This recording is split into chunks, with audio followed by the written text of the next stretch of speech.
What's going on, guys? Welcome back to the channel. Welcome back to another video. It's Ron Yates here. Hope you guys are doing very well today. So first of all, I just want to go ahead and talk about the elephant in the room. Yes, there has been a name change on the channel. So I don't know. I'm just kind of playing around with different things. We'll see if this one stays, but we'll see. We'll see. So let me know what you guys think about the new channel name. Should I go back to the old one? Do you think I should change it to something else?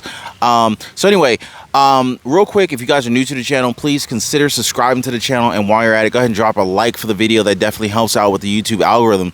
Now, we've been talking a lot about these banks, savings banks, checking accounts, and these savings bank accounts, multiple different bank failures. Should you take your money out of the bank?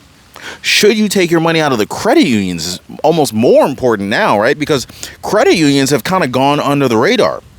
Oh, well, maybe your credit union's safer than a bank is, right? Well, a credit union is not FDIC insured, but it is it may be NCUA insured. You got to check with your checking account or with your credit union to see for sure. But here's the thing, guys. Let's just say you took all of your money out of the bank. Where's your paycheck going to go? Because wouldn't your bank just close your bank account if your account went down to zero? I mean, this is just a simple question. I'm just wondering for you guys, right? Like, if you let your account go down to $0 in your bank account, will Bank of America, will Chase, will Wells Fargo leave your bank account open? And for how long could you be at a $0 balance in your bank account and the bank be willing to just kind of keep the bank account open? There's no money to lend out to make money off of loans, car loans, mortgages that they could use your cash for, because you guys understand that this is based on a fractional reserve system.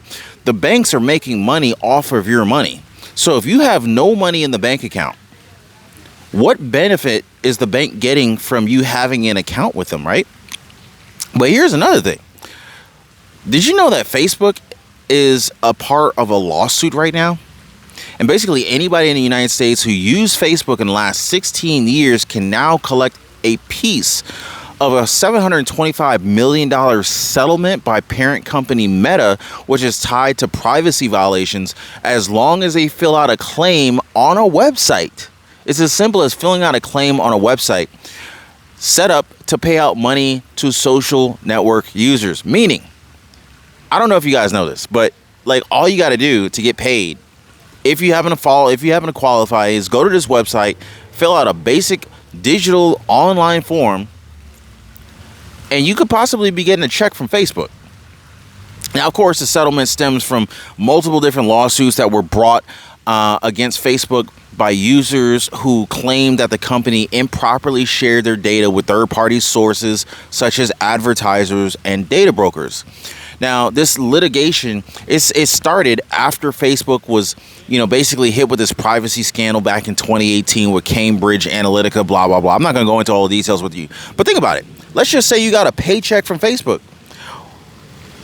Let's just say, because, most companies are not doing paper checks anymore. They want to cash app you. They want to do direct deposit. These companies want to pay out via ACH. They want to make sure that they can track the payments that they're sending out, right? So let's just pretend you had a bank account at Bank of America, Chase, JP Morgan Chase, Wells Fargo, Citibank, right? But you got scared and said, hey, I want to take all my cash out the bank. Well, again, if you take all your cash out the bank, do you think that the banks are just going to leave your bank account open indefinitely? I mean, I would think that a bank might be willing to keep your account open with no money in it if you're willing to pay the fees. But then now you're losing money just to keep an account open. And the reason I ask this is because if Facebook or anyone else is looking to pay you, they want to be able to track their payments so that they can prove that they've paid you, right? So they probably want to send it to a bank account. So it would seem like you might not want to take all your money out the bank, because how are you going to get future payments? And you might be also thinking to yourself, well, why does a company care if, they sent the payment out? Well, as a business owner, you want to make sure that you can track your expenses, right?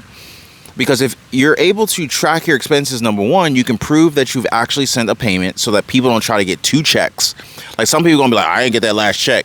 No, we can prove that you received the payment, if we do a direct deposit, ACH. Even checks can be validated, but it's a lot harder to fake a digital payment. So there's that. But there's a lot of other factors that go into play. Like, for example, as a business owner, anytime your business has incurred an expense, the business can actually lower its taxable income by being able to show, hey, this, my business had a legitimate expense. Here it is. This is how much this expense was. This is why we needed to pay it.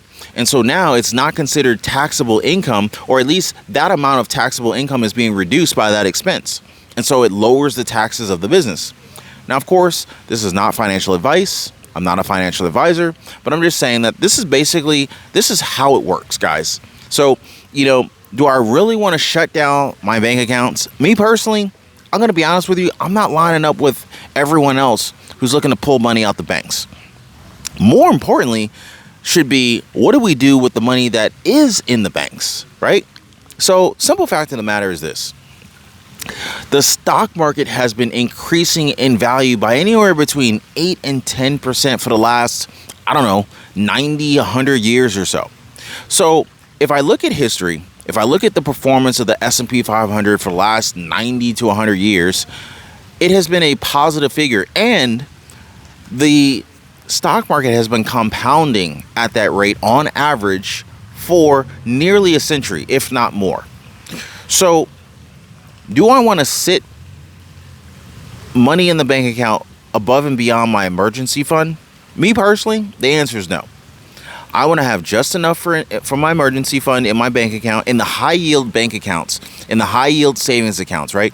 Now, if you guys want to learn more about what high yield savings accounts that I have found, what are the highest yield FDIC insured savings accounts that are out there, definitely hit me up in the comment section down below. But that's where I'm looking to keep my money. Also, I'm not going to let myself be vulnerable by leaving all my eggs in one basket.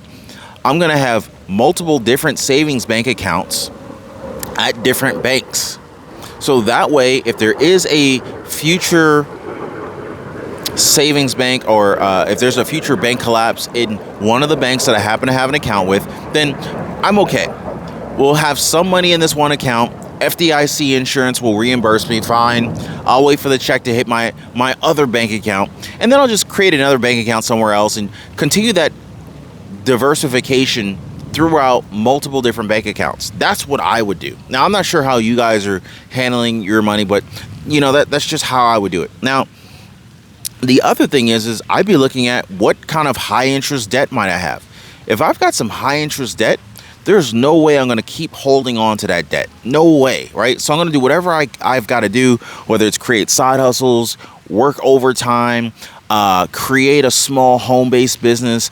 I'm going to figure out how to increase my household income so that I can pay off these high interest debts. That's how I'm going to use that money.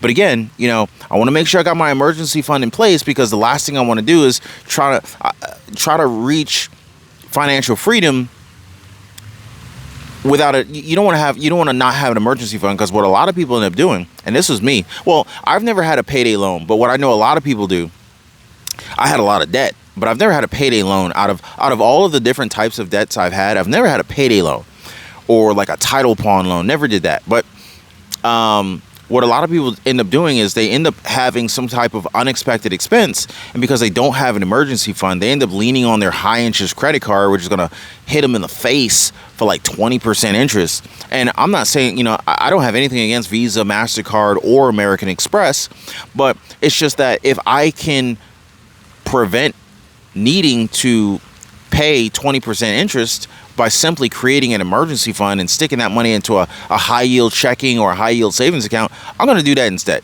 So guys, definitely, this is just my perspective on what I'm doing personally when it comes to the banks.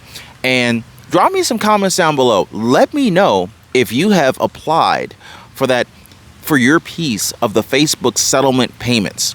Also, if you guys are interested in learning how to generate streams of passive income, how to multiply your money, if you want to learn about how to make money on Facebook, reply in the comments, definitely hit me in the comment section down below. But also check out the links in the description of this video. There are lots of helpful resources in there that could potentially, let's just say, you'll thank me later. Anyway, if you guys are new to the channel, drop me a thumbs up for the video. Also subscribe to the channel and let me know what you'd like me to talk about on the next video. Appreciate you guys, and I'll see you on the next one.